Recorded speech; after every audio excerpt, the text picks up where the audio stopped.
اور یاد رکھو کوئی جماعتی جماعت تمہیں جنت میں نہیں، میں بتا رہا ہوں پہلے اپنے عقیدے کی اصلاح کرو، توبہ کرو. یہ تو نمونے، اس سے بھی بدترین نمونے توسل کے، کفریہ، شرکیہ فضائل اعمال، فضائل صدقات اور دیوبندی علماء کے اندر موجود ہیں. جب آپ پڑھو گے تو آپ پتہ چلے گا. تحقیق کرو.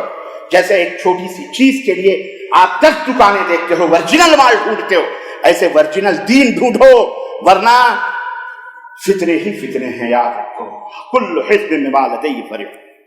ہر جماعت اپنے آپ کو حق پہ کہہ رہی ہے. کہاں جاؤ؟ پڑھو، قرآن پڑھو، حدیث پڑھو. یہ جھوٹے ہیں جو کہتے ہیں تم قرآن اور حدیث نہیں سمجھ سکتے. یہ مکار ہیں، یہ عیار ہیں، یہ شیطان ہیں، یہ دجال ہیں، یہ اس امت کے فتنے. دین بہت آسان ہے. لقد یسرنا القرآن للذکر فہل من مدکر. اللہ فرماتا ہے دین تو آسان ہے. کوئی ہے دین کو سیکھنے والا؟ دین کو سیکھو میرے بھائیوں تاکہ جہنم میں نہ جاؤ. یہی میرا پیغام ہے، یہی میری دعوت.